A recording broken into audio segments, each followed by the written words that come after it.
Whatever I said, whatever I did, I didn't mean it. Want you back here for good. Want you back, want you back, want you back for good. We're back, Brian. We're here. Yeah. Checking the mic here. Mic check reckon. Testing, testing. Mic check reckon. Steps into the session. Remember that? You know who that is? No. Wu-Tang Clan. Okay. No, it goes testing, testing. Mic check reckon. Steps into the session. All right. We do not do this weekly or monthly. We do this whenever I feel like it, don't we, Brian? And that was your criteria. Call me when you got something to say. And I think that's worked out very well for us. And try to mimic my online rants. So I'm going to start with a topic, which was we just entered June. So this would have been more suitable for April, and I knew this would be a little late, but again, I don't care. It doesn't. These topics are forever ongoing, and they don't have to match up with any timelines or anything, because even though it's June, we can talk about this for next year. We just had tax season, and it got me thinking. I would really like to give my take on taxes, in the reporting of taxes, whatever you call them, in April. The reason I want to talk about it, before I say this, I have approached on several occasions people who've gone to school for this type of thing, like people who have diplomas and degrees in different financial areas.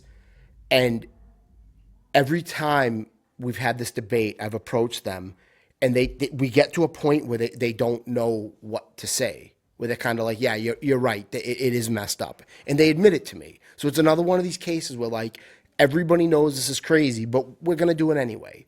So here we go. Let's say I have a factory.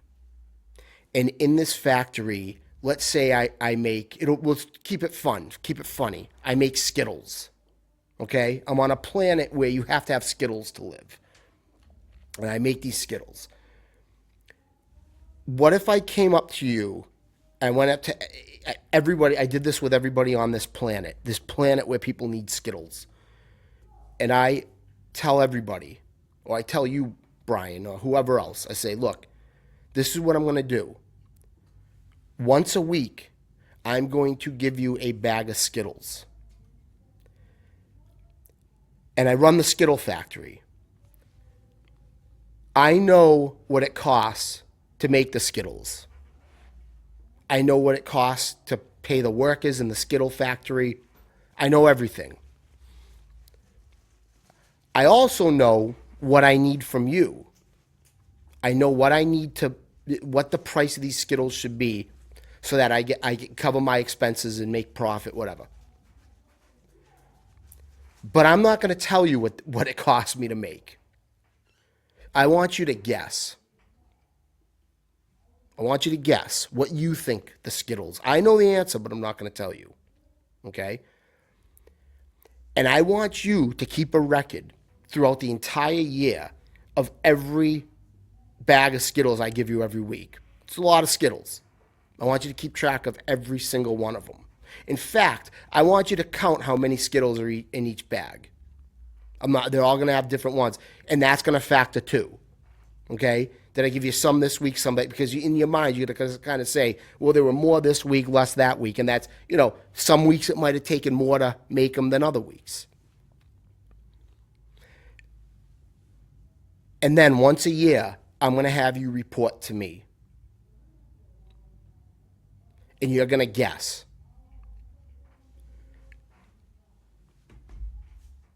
If you guess it wrong, you're going to be in a lot of trouble. In fact, I'm going to have an agency that's going to overlook this and is going to terrify you. And on the planet of Skittles, we're going to tell you that we're the freest planet in the galaxy. And any other planet that has agencies that scare their people, we're going to point at them. And we're going to say, see them over there? See how they have that? We don't have that here. We don't have that here, but yet we are going to have it. And then to make matters worse, this agency, let's call it the Skittles theft agency. Rather than call it the Skittles theft agency, I'm going to refer to it as the STA. I'm going to make it a three-letter thing because we all know three-letter organizations are much more terrifying than saying the actual name. If you get it right, what these things cost, good for you.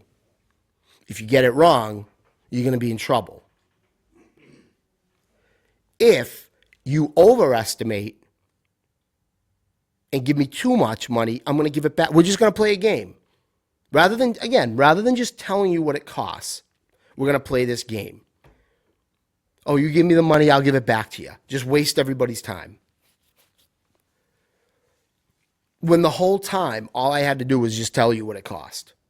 Or if nothing else, I could have, like most people in business, I could have just made a price, a regular price somewhere in the middle for everybody, or what I think is suitable that's going to make me a profit. I mean, we do this all the time. We talk a lot. This is a podcast run by musicians. It's in a musician studio.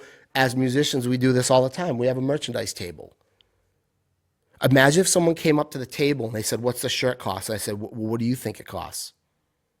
Guess, and if you get it wrong, I'm going to send you a letter in 2 months, and then you can give me what it really cost. Okay? If I did business like this, any normal human being anywhere in this country would look at me like I was completely insane. That's ridiculous. It makes no sense. Nobody would accept that. So why do you accept that with the government? Now, over the years, I've come up with this little analogy that I just did now, but I've debated people that are in their business's finances. And maybe I didn't use the Skittles analogy, but I kind of said, explain to me why do you have to report in taxes once a year? Well, what they take out of your check is an estimate. Well, then don't estimate. If you owe the government 1 penny, they will find out, and they will find you. And they've got this cute little organization called the Internal Revenue Service, which, again, we point fingers at all these other countries that have secret police and organizations that will come grab you in the middle of the night. Tell me what the difference is between the Internal Revenue Service and what all these other countries are doing. We have an organization which strikes fear in people, in a country which claims that we're not supposed to have that, but we do. So I always say, why are they estimating? Take what you need. It is the efficiency that our government has to be able to manage the finances of an entire country. The computers, the people who went to school for this, the record keeping. And yet for some reason on taxes, they can't do it. They have to guesstimate, and it's up to you. You're in charge of checking in. And then if you get it wrong, you notice they don't know how to do it throughout the year. They have to estimate. But then suddenly in April, they suddenly have this stroke of wisdom where now they know what you owe. Now they can figure it out. It makes no sense whatsoever. I understand as a business, in other words, that paperwork, that figuring out, if you run a company, if you run Walmart, yes, at the top, somebody's got to do this bookwork. I get it. If you run your own business, it's the same thing. If you have a carpentry business and you're your own boss, yeah, you got to keep these records. I get it. I'm not talking about that. I'm talking about the person that goes to work every week and gets a paycheck, and in the paycheck, it says state and federal taxes. And nobody can get this right. It's a guess. Makes zero sense. Moving on from that. So speaking about government in America and the law, we had an incident. Branch Davidian has been playing quite a few shows lately. We played down in Plymouth. Brian, please forgive me. Were you at the Plymouth show? You weren't. Okay.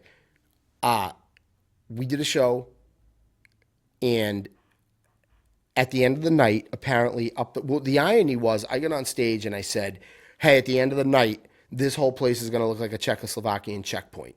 There are going to be police crawling all over Plymouth Center. Why? I'm not blaming the police. It's because the people that go to these these businesses and bars up and down the street, they are incapable of transporting themselves from the bar to their vehicle without getting in a fight, without acting like fools, without, I see a guy and a girl kind of standing in one of the doorways of, if you noticed in Plymouth, a lot of, I don't know how to explain it. A lot of the doorways to the stores are pushed in, almost there's like a canopy over you and like walls. I don't know how, almost like the reverse of a bay window. So you can stand in the door and there's a wall coming out from each side, almost like a little alleyway before you step out onto the sidewalk. I see a guy and a girl bumping and grinding out in public, acting a fool. And this is why the police are everywhere. I know why they're out there. You people do not know how to put a shopping cart back properly. You do not know how to throw your Dunkin' Donuts trash in the trash properly. You don't know how to walk down Plymouth Center without acting like an animal. So therefore the police will babysit you.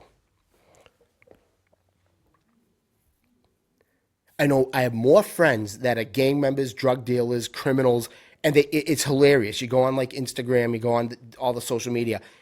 They sign up for the groups. It's like Marshfield Police, and I see on the group people you may know. It's every criminal I hang out with. Dude, it's like you want more police. You're fascinated with what the police are doing. You want to be babysat. So anyway, I got up there and I said, it's gonna look like what it's gonna look like out there. And I was right, police everywhere. But down the road, there was also apparently a drunk driving checkpoint. Here is my opinion on them. I don't like alcohol. I've been straight edge my whole life. I don't, they want to do those, fine. You're not going to hear much of a peep out of me, but they are illegal. Now, the parallel I draw, the illegal drunk driving checkpoints are the way the police run these is much like I advocated people behave during the coronavirus. Let me explain. During the coronavirus, I was faced with this dilemma. You go into a store, Stop and Shop, private business. As a private business, because I've always talked about, I've been a Ron Paul style private property. They can do whatever they want. It's their rules. If they tell you everyone that comes into the store is going to wear a purple hat, then you have to wear it. My argument and why I refused to wear masks was because my argument was this was not their rule. It was Charlie Baker telling them they had to do it. And I've often talked about on this show, there are these very rare moments, and they're rare, and you have to be delicate about it, strategic, and not abusive of it. But there are rare moments where the very laws that give us freedom are being used against us. And in those rare moments, I think it is appropriate to break the law. When it's being used against you and being abused, there are those moments. And that was one of them. Private property, I don't care. I'm not wearing this mask because this has nothing to do with your private property. I'm doing this for Stop and Shop and for the people that work here and everyone else. And go back and listen to old episodes about my antics and all the trouble I got in for not wearing a mask. That's a story for another day, and you can hear them all on the old episodes. But anyway, same thing with the police. I kind of look at it like it is illegal, but the way people behave on the highways and the way they drink and how irresponsible they are, it comes a point where, yeah, your rights are going to be kind of taken away. The police are going to take action, which is illegal, to combat this. Because in the same way that your rights were abused during the coronavirus, I believe when you get into a car drunk like that, when you behave the way you do in Plymouth, you are abusing the freedom we have. We can go about, behave how we want, with the assumption that we're not going to get into a car, drive drunk, and wipe out a family. That's the assumption. That's the expectation. So, listen, I don't get too worked up about it. I let it go. Here's where the problem is, and this is what I don't like. You can go online, look up drunk driving checkpoint refusal. I don't know the exact terminology, but go on YouTube driving under the influence refusal, checkpoint refusal. There are miles and miles and miles of videos of people going through, constitutionalists, civil rights people, trying to show, look, I can drive through here without being harassed by the police. You have no reason for stopping me. You have no reason for shutting down the highway just to ask what I've been doing. That goes against everything the country's about. What I don't like is when these people pull up. If I pull up to one of these checkpoints and they say, hey, have you been drinking tonight? And I say, have you suspected me of drinking? Please let me be on my way. That police officer has no right to be sarcastic or act in a condescending tone, to intimidate you. If you're going to act like that, if you're going to behave in such a way that is clearly indicative of the fact that you are coherent, that you have not been drinking, anybody who is nervous that they've had to, most people, even if they've had a couple beers, are very nervous when they're driving through that. Officer's discretion. If you've got the nerve to say, please, I'd like to be on my way, you have no reason for asking me this, I'd say that's a pretty strong signal that this person has not been drinking. I'd say it's a pretty strong signal that this person's got a camera and they purposely drove through this to see what you were going to do so they could put it on YouTube. I would let that person go. And that's the part I don't like. You get these videos where they have the guy pull over and they go for half an hour. If a person's talking to you for half an hour and they're not slurring, and they say over and over again, when they say, we just want to know if you've been drinking, what suspicion do you have that I've been drinking? It's time to let that person go. Now, what was interesting is my buddy Nick, who I've had on this show before, speaking of coronavirus, we did a lot of episodes about how when he worked at the mall and their behavior during the coronavirus. Nick's the one who actually told me about it. He had gone through it and he called me as the show was wrapping up. I find something very interesting. Very interesting. My understanding, and again, if anyone's watching this, Rumble, YouTube, we're on Spotify too. You want to leave comments. Any police officers, law enforcement want to leave a comment and clarify this for me. You're more than welcome. We're not out here to make enemies. We want law enforcement to be part of the discussion. From the best of my memory, part of the checkpoint is, I don't think it's uncommon for them to ask for your license as you're going through it, your registration or whatever, or some type of information of who you are. What struck me, what I found very, very interesting, was that Nick told me they never asked, not only did they not ask for his license or his registration, because I think that was one of the arguments, is that they're using it to look people's registrations up, if I remember correctly.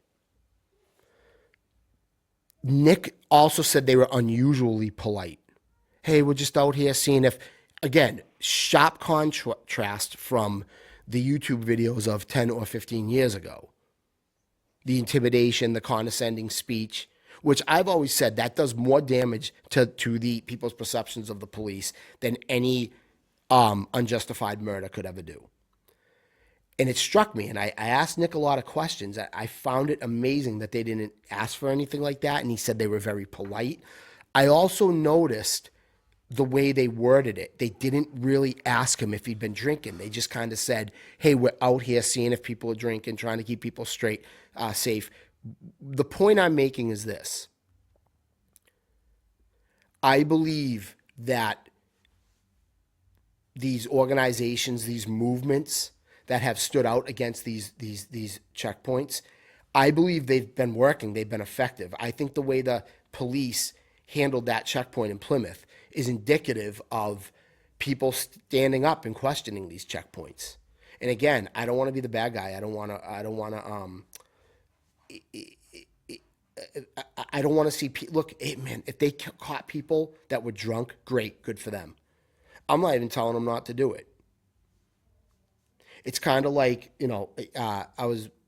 I heard something the other day, and, I agree with this. Like, the right for a bunch of Nazis to have a parade in downtown Boston if they want. I don't like it. I don't agree with it, but they can do it. Our Constitution says they can say it. Let the people sort it out. If the people don't like that there's a bunch of Nazis doing this, then they can go down and protest. But they still have the right to do it. Doesn't mean I like it. It's just that's what it is. So I think that these groups have been effective. I think that, geez, when was the last time you even heard about a checkpoint, a drunk driving checkpoint? It's been a long time. I go back even further. My big thing was, and I don't think, again, it's one of these things where people got upset at first, and then they fought back, and then they just kind of gave up. The country's blanketed in surveillance cameras. Everyone's okay with it. They just kind of gave up. They got a bad feeling about it at first, but now it's whatever. Same with these checkpoints that they had out in like Arizona, Texas. I've talked about them before, where they just randomly, you come up to a roadblock and they're just asking you what country you're from or what state or whatever, actually looking for, I think, illegal immigrants, I think. And again, some of this was during the Obama era. You know, a lot of people don't know that, or they're looking for drug smugglers or whatever it is. Listen, I don't care what you're looking for. I'm driving down the street. And I have been in those checkpoints and I've told those stories. You can't just stop me and set up a roadblock to find out what I'm up to. I'm sorry if you've got a drug problem here. Figure it out a different way.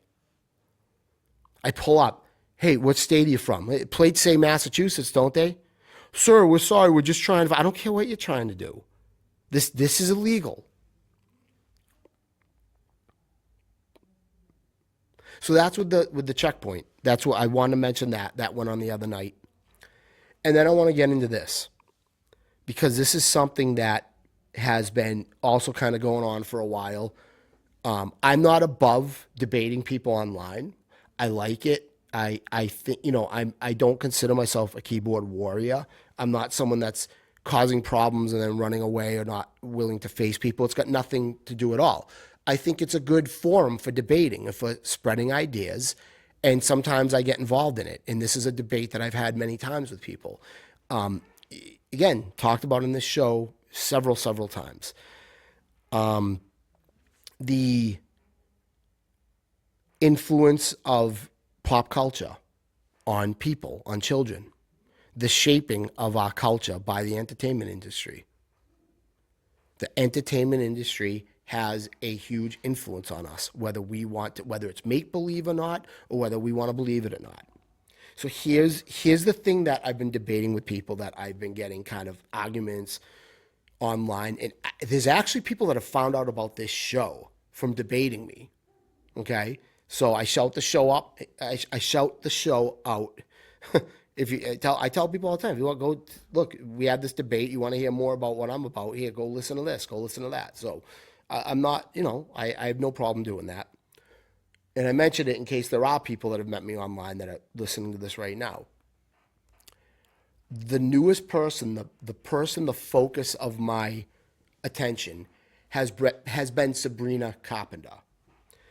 The reason I zero in on her is because she is the latest in a long string of celebrities that started off being marketed to children.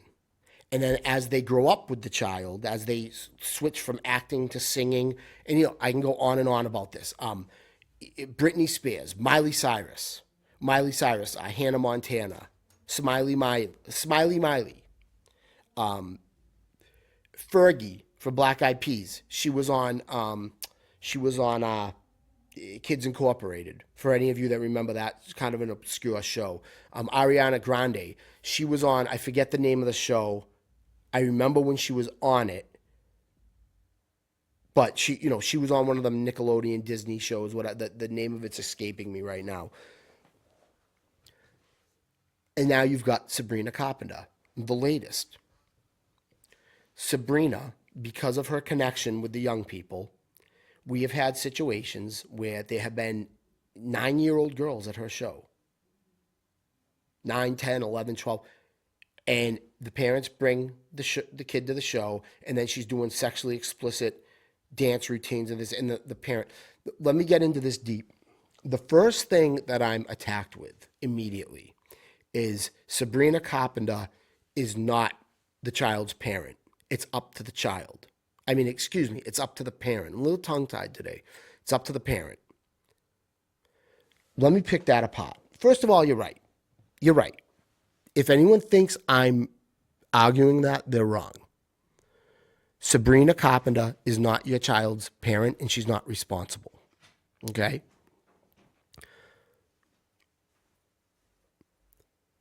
The problem is this. There is a point where you can monitor everything that the kids watch, every single TV show, everything that's on the radio. At some point, your child, sometimes as young as second grade, is going to school with other kids whose parents don't do that. And they're hearing about vulgar sex acts, positions, you name it. They're hearing it from other kids.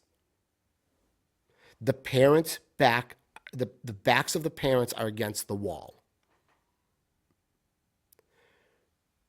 I believe there are people in this entertainment industry, in the music industry, MTV, all that.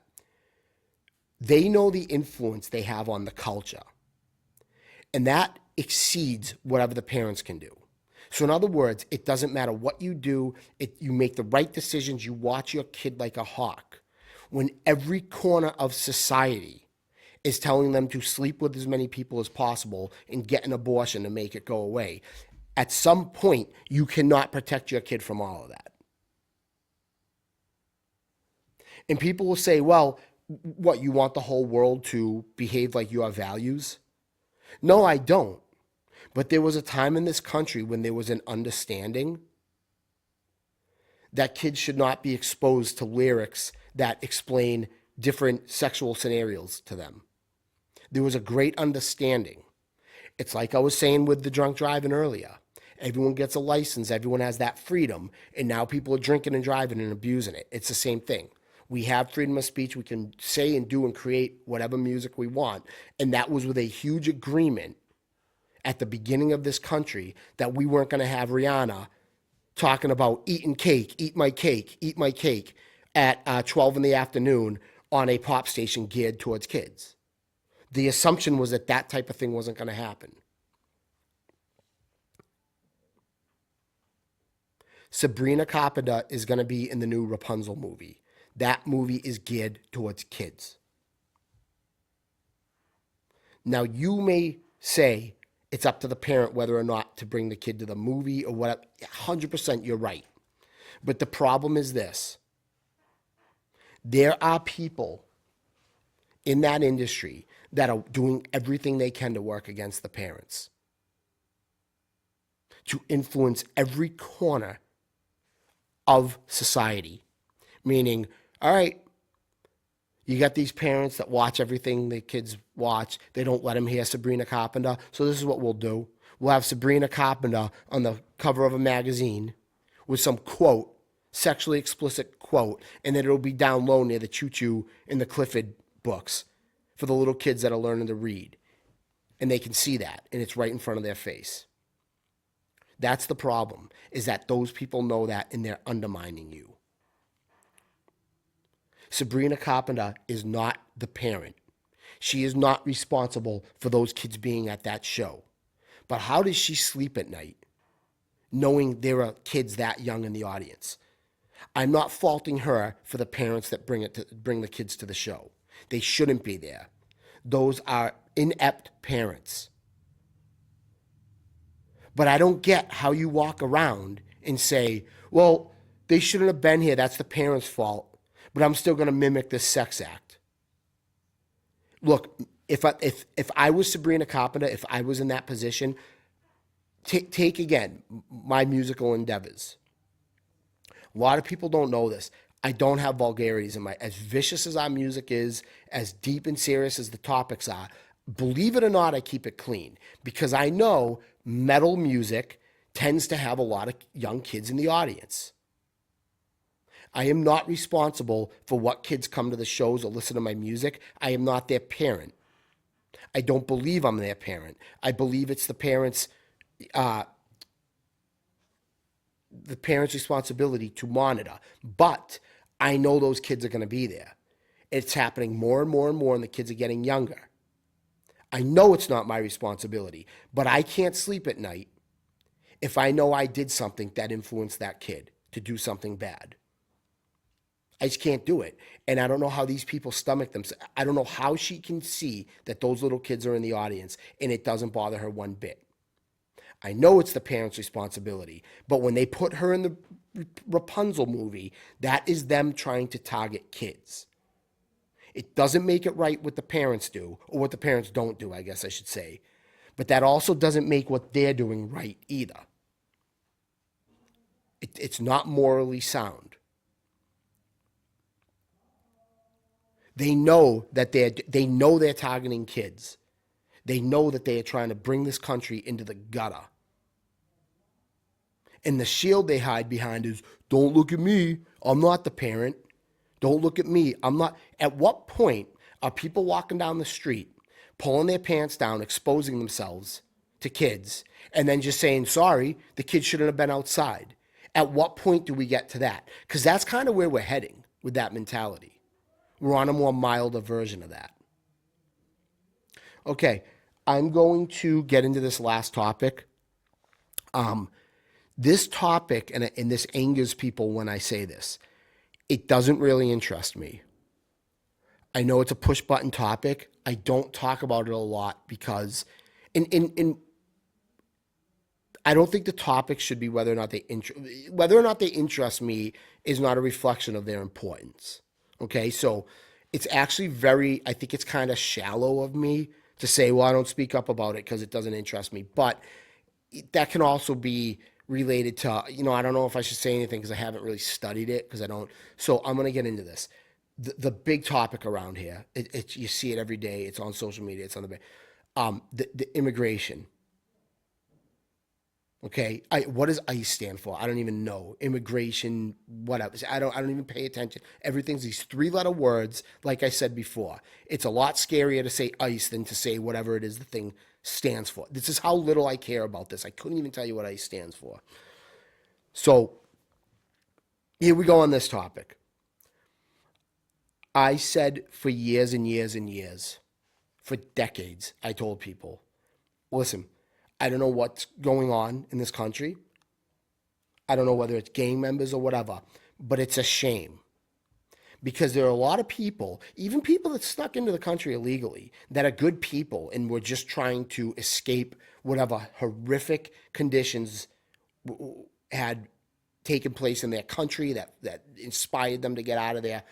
And I said, one day, you can go back like everything else I say. You can go back 20 years ago. I go, one day, there's going to be some type of roundup, and it really is going to be a shame. Because there are a lot of good people that didn't do anything wrong, et cetera, et cetera, et cetera. And unfortunately, now you're seeing that. This is another situation where, like I said, with the 3-letter agencies, we love to point fingers at other countries. Oh, look at the UK with their cameras everywhere. I always use that example. They're blanketed in cameras. They spy on their people. Well, guess what, guys? We got more cameras now here than they do over there.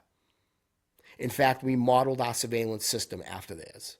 Okay, so what do you have to say? Those little bulbs when you go in a restaurant that look like a light, but it's really a camera. That's all UK. They inspired all of that. Maybe there are people that have participated in heinous activities and deserve to be kicked out. Maybe there are people that are just minding their own business. I'm sure it runs the entire gamut. But what I can do without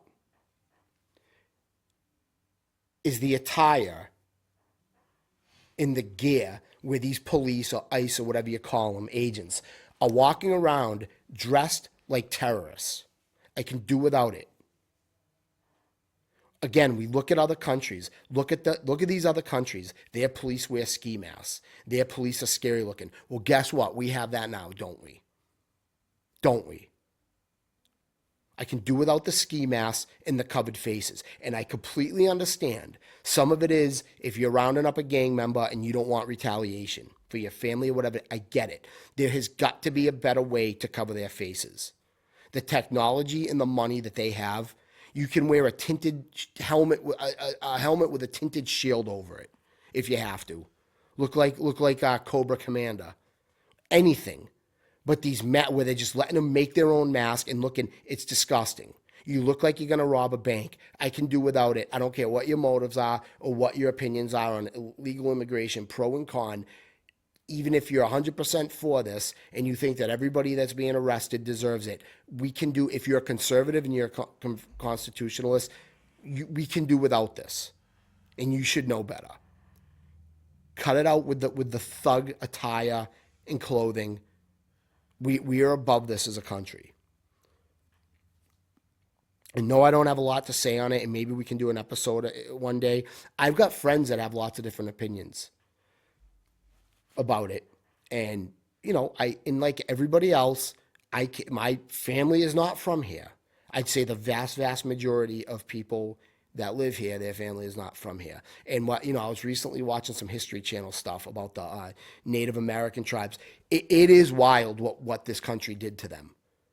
And a lot of people are in denial about that. Like, the more patriotic the person, the more they want to dismiss. Listen, man, you can be patriotic. You can love freedom. You can love the country. I love all these freedoms too. I'm not gonna deny what happened to that. And in this thing, like, well, if you don't like it, go back. If you don't like what happened to the Native Americans, go back. If you don't like what we did to them, go back to where you came from. If you don't like America, go back. Listen, man, that's not happening. We've been here for hundreds of years now. There are many countries that started this way. People aren't going to go back anywhere. This is where we are. This is where we live. This is how it is. I believe we should be able to criticize and to question. I'll tell you something else. Here's this last thing I'm going to wrap up on. I thought about this. I used to never get too. I do. See, I talk about foreign policy. I do, but my very specific, the specific opinions I might have about it, that I kind of lay off, and I kind of always was like, well, you got this. You've got a mentality in the country where. And you hear it all the time. If you didn't fight in the war, you weren't in the military, you shouldn't have that opinion. And I kind of lived my life that way. Like, oh, I'm going to stay out of it. I don't know what I'm talking about. But then I thought about it. If you're a taxpayer, then you're paying for the war. You're paying for the ammunition, whatever it is, the equipment. So I'm kind of saying on one hand, okay, you weren't there, you don't know. But on the other hand, you are participating in this. We're all in some weird way, we're all participating in foreign policy, in those decisions, in decisions that lead to war. So I'm kind of saying to myself, if you have money invested in this, even if you were forced to invest it, because whenever I talk about like defunding Planned Parenthood, people say, well, I don't want my money to go to the military. Okay, that's fair enough. We live in a country where no representation, no taxation without representation. You can at any time question where your tax dollars are going. You can start a defund campaign. That's fine. There's no problem with that. The thing I'm into is I think Planned Parenthood should be defunded. If someone else wants the military to be defunded, that they're entitled to that opinion.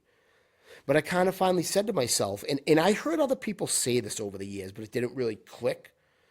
Like very patriotic people saying, look, just because you weren't in the military doesn't mean you can't have an opinion on war. You're a citizen. You're part of all this. And I kind of look at it now like, look, man, if you got, just like with abortion or anything else, I can have an opinion on abortion if you're going to use my money. I say that all the time. You want me out of your uterus, you want me out of your business, but you'll use my money to fund Planned Parenthood, the largest abortion chain on earth. Don't use my money if you don't want my opinion. And when people kept saying to me over and over again, well, I want the military defunded, that's where I kind of started getting this idea, like, wait a minute, if I am allowed to have an opinion on Planned Parenthood because they use my money, then this person over here who's anti-war and hates the military, and They hates foreign policy. If their tax dollars are being used for the military, then yeah, they should be able to have an opinion as well, regardless of whether or not they were in the military. Because if I want to stay true to the fact that I should have an opinion on abortion, then they can likewise have that opinion on the military. I'm starting to kind of churn a little bit on that one. Like, yeah, maybe you should be able to say something. If anything, it's not, I'm zeroing in on Planned Parenthood and war, but I would say any topic, anything that, the transgender issue, public schools, they're using your tax dollars. You should have an opinion on it. I'd say any time that tax dollars are being used, these citizens have the right. Whether they're, maybe you know nothing about being transgender, but your money's being used for it. Maybe you don't have a transgender child, but you should still have an opinion. Yes. If your money's being used, then you should have that opinion. So there you go. That's all I have for right now. I pretty much said everything I've got for right now. I'm going to start another little advertising campaign, so please spread the word. The Instagram page is still new. We're still building it up, but I'm going to keep advertising it. And like I said, the greatest advertisement for this show is the people. If you like it, even if you just think there's one other person you think might like it, pass this show on. Tell them to check it out. Tell their friends, make a post on social media, and that's how the audience grows. So that's all I got for today. Form Voltron. We're on Instagram now, YouTube, Rumble, Spotify. Thank you very much for being here with us today.